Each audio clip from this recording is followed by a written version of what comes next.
Welcome to Zooming to Webinar Success. If you're needing to plan a virtual meeting and are stuck, this series is for you.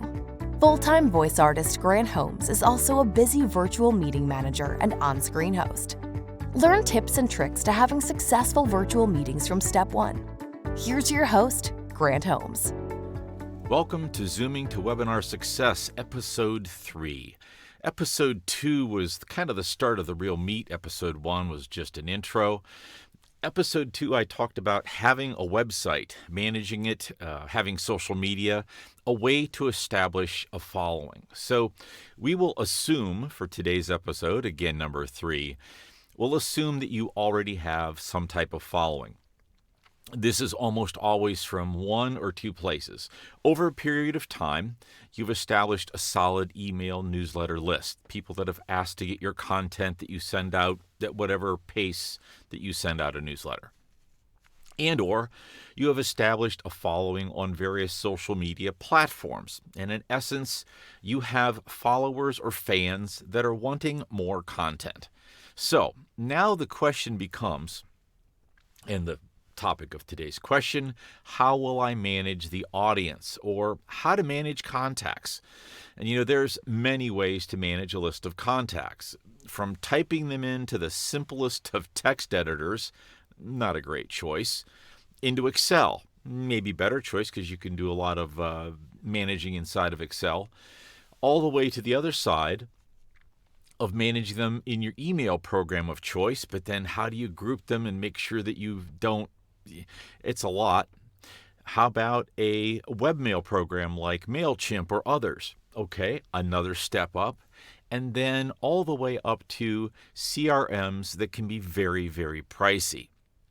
So if you've not heard the term CRM before, it's a customer relationship manager, a CRM. The previous list I just managed could be argued as some type of customer relation. At least you have a list and you can find it, right? But sophistication is what you start buying as you spend more. What we need here is a way for you to take, first of all, whatever list you have now and amend it by those that will sign up in interest in the future. That means we're going to have to take your current list, put it somewhere, and then as new people sign up, we add that to it. The challenge here is as we start combining webinar teasers with a funnel or squeeze page and the new signups. When they sign up, will you know what offer they responded to?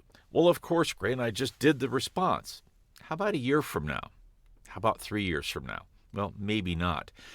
How often has Brad signed up for various classes? Was Sheila interested in the new book you published when you publish it?